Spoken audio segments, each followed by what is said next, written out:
नमस्कार, आप सभी का हमारे YouTube चैनल में हार्दिक स्वागत है। आज मैं आपको भगवान कृष्ण की एक पुण्य कथा सुनाती हूँ। माता। घने वन में पेड़ से लटके एक राक्षस ने अपनी कर्कश वाणी को अधिकतम संभाव्य रूप से विनम्र बनाते हुए भूमि पर बनी एक पर्णकुटी के बाहर से आवाज दी। अंदर से एक स्त्री बोली, कौन? वज्रनाभ। क्या बात है बेटा, अंदर आजा। वज्रनाभ पेड़ से उतर अपने पत्तों से बने अधोवस्त्र और सिर पर लगे गृध्र पंख को ठीक कर कुटिया के अंदर घुसा और देह यष्टि और वय में स्वयं से कहीं अधिक बढ़ी स्त्री के चरणों में लेट गया। स्त्री ने अपने दीर्घ बाहु से उसे आशीर्वाद सा दिया और बोली, क्या है पुत्र? पर रुक, पहले यह बता कि तूने प्रातः से कुछ खाया? हाँ माता, वनदेवी इस समय प्रसन्न है, वृक्ष फलों के भार से झुके हुए हैं। स्त्री हंस पड़ी और बोली, फलों के भार से या तुम जैसे युवकों के भार से? तुम सब अभी भी वृक्षों पर क्यों लटके रहते हो? आर्यपुत्र ने भूमि पर निवास करने की पद्धति तो सिखाई है न? विश्व सभ्य होता जा रहा है और तुम राक्षस अभी तक वृक्ष से उतर नहीं पा रहे। युवक कुछ नहीं बोला। उसका और उसके समाज के कई लोगों का यह मानना था कि सभ्यता का यह अर्थ कैसे है कि हम प्रत्येक चीज में आर्यों की नकल करते रहें। तथापि उसने चुप रहना ही श्रेयस्कर समझा। युवक को चुप देख स्त्री बोली, अच्छा छोड़िए, यह बता, इतनी संध्या को इधर कैसे आया? क्या युद्धभूमि से कोई नया समाचार मिला है? मेरे पुत्र ने पुनः किसी महान शत्रु का वध किया है। माता, महाराज तो नित्य ही इतने महारथियों का वध करते हैं कि अब ऐसी सूचना मुझे उत्साहित नहीं करती। मैं तो यह बताने आया था कि कोई आर्य अपने विशाल रथ से वन की सीमा पर आया है और सीमा पर रथ रोककर पैदल ही इसी ओर चला आ रहा है। स्त्री तनिक चिंतित हुई और बोली, क्या वह शस्त्र लेकर आया है? उसके रथ में अत्यधिक और अद्भुत अस्त्र शस्त्र हैं, पर उसने वह सब रथ में ही छोड़ दिए हैं। उसके हाथ में मात्र एक खड्ग है। प्रतीत होता है कि उसने मार्ग के झाड़ी झंझाड़ को हटाने के लिए ही खड्ग पकड़ दिए रखा है। अन्यथा वह तो अत्यंत मधुर मुस्कान के साथ आगे बिराइचा रहा है। उसे देख लगता है कि वन से उसे प्रेम है। उसे देख भय नहीं, अभय की प्राप्ति होती है। यदि ऐसा है तो उसे यहीं ले आओ, पर सावधान रहना। जो आज्ञा माता। युवक चला गया और थोड़ी ही देर में कुटिया के द्वार पर वह सुदर्शन पुरुष खड़ा था। आसपास के वृक्षों पर राक्षस युवक सतर्क लटके बैठे हुए थे कि हल्का सा संकेत मिलते ही उस पुरुष के प्राण हर लें। पर वह पुरुष तो जैसे अपराजेय और प्रेमालु दृष्टि से उन्हें देख बस मुस्कुरा ही रहा था। फिर उसने आवाज लगाई, भाभी, ओ भाभी, देखो तो द्वार पर तुम्हारा देवर खड़ी रहा है।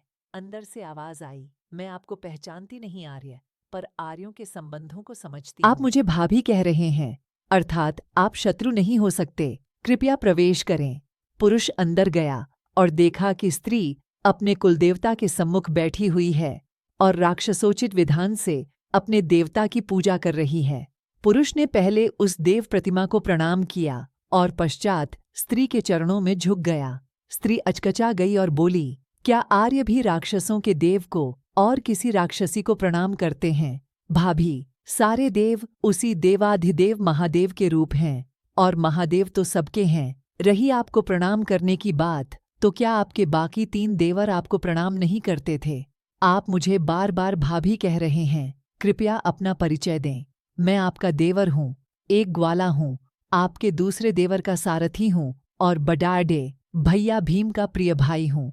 लोग मुझे अलग अलग नामों से बुलाते हैं। भैया भीम मुझे कृष्ण कहते हैं। हिडिंबा कृष्ण का परिचय सुन अचकचा गई। जो पुरुष राजा न होते हुए भी मथुराधीश और द्वारिकाधीश कहलाता है, जो समस्त संसार में बहुत श्रद्धा से देखा जाता है, जो उसके पति वृकोदर भीम को अत्यंत प्रिय है, उसका वह स्वागत करे या अनेक राक्षसों सहित अपने पौत्र बर्बरीक की निर्मम हत्या करने वाले पुरुष को दुत्कार दे।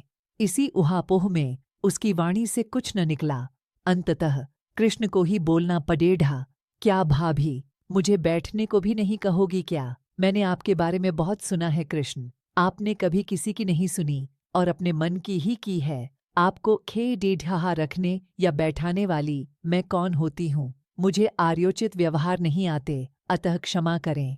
कृपया स्थान ग्रहण करें। भूमि पर ही बैठ गए जनार्दन और बोले, आप मुझसे रुष्ट प्रतीत होती हैं, मुझसे कोई अपराध हुआ है क्या? वाणी वक्र हो गई हिडिंबा की। अपराध? यह आप आर्यों की रीति है या यह विशिष्ट गुण आपका ही है? मेरे पौत्र का वध किया है आपने और पूछते हैं कि क्या अपराध हुआ है? आपके भी तो पुत्र और पौत्र हैं न? मैं उनकी हत्या कर दूं और फिर आपके समक्ष आपकी भांति बैठ जाऊं तो आप क्या करेंगे कृष्ण? बर्बरीक के लिए मुझे भी दुख है भाभी, पर यह युद्ध है। इस युद्ध में आपका पुत्र घटोत्कच अपनी सेना सहित भी LDDH रहा है। इस युद्ध में भाई भाइयों से, पिता पुत्रों से, पितामह अपने पौत्रों से LDDH रहे हैं। जो विरोधी हैं उनका वध तो करना ही होगा न। आत्मरक्षा को मानव का अधिकार है। युद्ध, आत्मरक्षा। मेरा पौत्र तो आपके ही पक्ष से LDDH ने आया था और उसकी हत्या युद्ध आरंभ होने से पहले ही आपने कर दी। नहीं भाभी, वह हमारे पक्ष से नहीं, दुर्बल के पक्ष से युद्ध करने का प्रण लेकर आया था। कुरुक्षेत्र में वर्तमान सभी योद्धाओं से कहीं अधिक वीर वह प्रतापी बालक यह प्रण लेकर आया था कि जो भी दुर्बल होगा वह उस पक्ष से युद्ध करेगा। आरंभ में हम दुर्बल थे तो वह हमारी ओर से LDDH युद्ध जीतने के लिए किए जाते हैं। जब हम जीतने लगते अर्थात कौरव पक्ष दुर्बल होता तो वह उनके पक्ष में चला जाता। वह जिस भी पक्ष में होता उसे सबल कर देता और विरोधी को दुर्बल। इस प्रकार वह स्वयं ही सबलता और दुर्बलता का कारण बनकर दोनों ही पक्षों को समाप्त कर देता। कुरुवंशजों के ऐसे ही अविचारी प्रणों का परिणाम है यह युद्ध। भीष्म के प्रण के बीज बोया, दुर्योधन के प्रण ने इस विश्वयुद्ध को साकार कर दिया। भीम के प्रण ने पांडवों के हाथ बांध दिए और इस बर्बरीक के प्रण से सब समाप्त ही हो जाता। विचार कीजिए कि बर्बरीक यदि जीवित रहता तो वह अपने पिता एवं पितामह अर्थात आपके पुत्र घटोत्कच और पति भीम का भी वध कर देता। तनिक शांत होकर विचारिए कि क्या मुझ पर आपका क्रोध उचित है? कृष्ण के तर्क ने हिडिंबा को कुछ क्षणों के लिए हतप्रभ कर दिया। विचार करने पर उसे कृष्ण की बात ही सही लगी, पर जब मन में विरोध हो तो सामने वाले की किसी छोटी से छोटी वार्ता में नितांत असंगत बात का आलंबन लेकर विरोध करना क्षुद्र मानव प्रवृत्ति है। विरोधी को किसी भी भांति परास्त करने की पर समस्त मेधा पर भारी पड़ी जाती है और मस्तिष्क का प्रयोग मात्र क्षणिक और अनावश्यक विजय प्राप्त करने के लिए लालायित हो उठता है। हिडिंबा ने भी यही किया और बोली, आपको प्रणों से इतनी समस्या है तो आपने स्वयं ही प्रण क्यों कर लिया कि आप निःशस्त्र रहेंगे? आप युद्ध की प्रासंगिकता को लेकर इतने आग्रही हैं और जब स्वयं युद्ध करने का प्रसंग आया तो यह नपुंसकों की भांति निःशस्त्र होने के आवरण में प्राण रक्षा का अद्भुत उपाय निकाला आपने। कृष्ण की मुस्कान तनिक चौड़ी हो गई। भाभी, आपकी व्यंग्योक्तियां के उत्तर हैं मेरे पास, परंतु आपको उन्हें पक्षपाती हुए बिना सुनना होगा। प्रथम तो समाज की यह अवधारणा मिथ्या है कि नपुंसक वीर नहीं होते। इसी युद्ध में महावीर शिखंडी सहित अनेक नपुंसक युद्ध LDDH रहे हैं। द्वितीय, मैं निःशस्त्र अवश्य हूँ, पर युद्ध में मैंने सारथी का कार्य चुना है। प्राणों का मोह होता तो वैद्य अथवा संदेशवाहक का कार्य चुना होता। युद्ध में रथी से अधिक सारथी युद्ध की भेंट चढ़ते हैं। तृतीय, मेरे प्रण जड़शद नहीं कि उन्हें तोड़ा न जा सके। देवव्रत भीष्म के प्रसंग में मैंने उसे तोड़ने में एक क्षण नहीं लगाया था। अस्तु, निःशस्त्र होने के प्रण के पीछे दो कारण थे। प्रथम तो यह कि यदि मैं भी युद्ध करता तो ये पांडव पक्ष के वीर मुझे ही पर्याप्त मान अपने कर्तव्य से च्युत हो जाते और संसार के समक्ष यह उदाहरण प्रस्तुत करते कि किसी के प्रति भक्ति और श्रद्धा ही मनवांछित फल पाने के लिए पर्याप्त है। जबकि मेरा तो जन्म ही इसलिए हुआ है कि संसार को कर्म की महत्ता समझा सकूं, कि व्यक्ति अन्योन्य बातों के अतिरिक्त अपने कर्मों पर अधिक विश्वास करे। दूसरा कारण मेरे अपने कुल और परिवार में मेरा विरोध है। मुझे आशंका थी कि यदि मैं पांडवों के पक्ष से सशस्त्र युद्ध करना तो अनेक यादव वीर जो अभी इस युद्ध से तटस्थ हैं वे कौरव पक्ष से युद्ध करने आ जाते।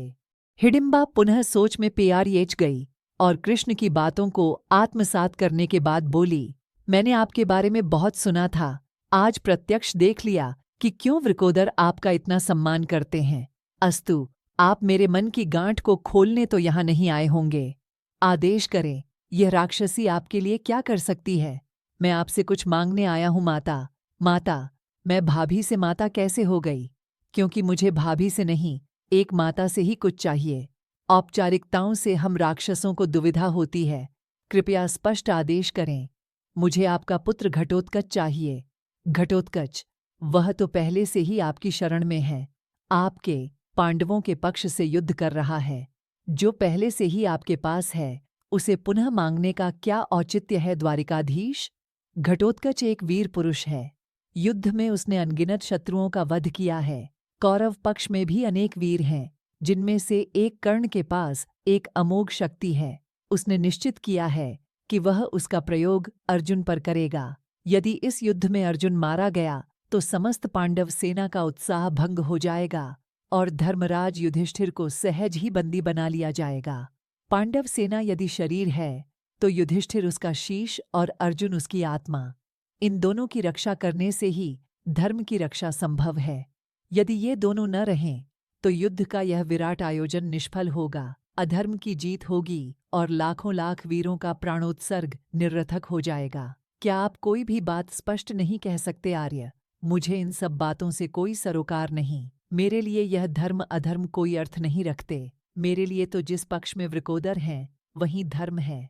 भैया भीम की रक्षा भी अर्जुन की सुरक्षा पर निर्भर है। यदि अर्जुन न रहा तो युधिष्ठिर पराजित होंगे। युधिष्ठिर पराजित होंगे तो श्रीराम के लक्ष्मण स्वरूप आपके वृकोदर भी सहज ही दास बना लिए जाएंगे। इतना कहकर कृष्ण चुप हो गए। जिस व्यक्ति ने अर्जुन की सभी शंकाओं को दूर करने के लिए गीता का ज्ञान दिया था, वह एक माता के समक्ष उचित शब्दों को प्राप्त करने के लिए प्रयासरत था। हिडिंबा कृष्ण को एकटक देख रही थी। बातों को समझने के प्रयास में अंततः उसे कृष्ण के अनकहे शब्द समझ आ ही गए। मैं समझ गई कृष्ण कि आप क्या कहना चाहते हैं। हम राक्षस नितांत व्यक्तिगत शौर्य और आवश्यकताओं के लिए प्राण देते और लेते रहे हैं। इस अनौचित्यपूर्ण हिंसा की निरर्थकता को समझाने का प्रयास किया था वृकोदर ने। मैं समझ गई कि आप मेरे पुत्र की बलि मांगने आए हैं। आप अत्यधिक निष्ठुर हैं कृष्ण। युद्ध की नदी में जो गया वह भलीभांति जानता है कि वह या तो जीवित निकलेगा या उसी में डूब जाएगा। पर मृत्यु की पूर्व सूचना।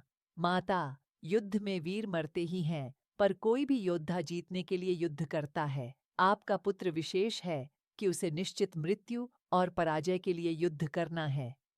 मैं घटोत्कच को कर्ण के सम्मुख खड़ेढ़ा करने को रणनीति के अनुसार सही मानता हूँ, पर मैं भी तो किसी का पुत्र और किसी का पिता हूँ। रणनीतिक कृष्ण घटोत्कच की बलि को उचित मानता है, पर मानव कृष्ण इस विचार के बोझ तले दबा जा रहा है। मैं पीड़ित हूँ माता। मैं अपने उपचार हेतु तुम्हारे सम्मुख नतमस्तक हूँ। कुछ क्षणों की शांति के बाद हिडिंबा का गर्वीला स्वर सुनाई दिया। स्वयं को अपराध बोध से मुक्त कीजिए माधव। सुना है कि धर्म युद्ध में वीर गति को प्राप्त योद्धा को वही फल मिलता है जो वाजपेय जैसे अनेकों यज्ञों के बाद किसी को मिलता है। मेरा पुत्र यदि युधिष्ठिर और अर्जुन जैसे महात्माओं की रक्षा के लिए आत्मोत्सर्ग करता है तो वह सुभद्रा के पुत्र महावीर अभिमन्यु के समकक्ष खड़ेढ़ा होगा। उसकी माता अर्थात मैं गर्व से सुभद्रा और द्रौपदी के साथ खड़ेढ़ी होंगी। कुरुकुल कुलवधू तो वृकोदर ने बनाया ही था। अब मैं कुरुकुल कुलमाता के रूप में जानी जाऊंगी। जाइए माधव,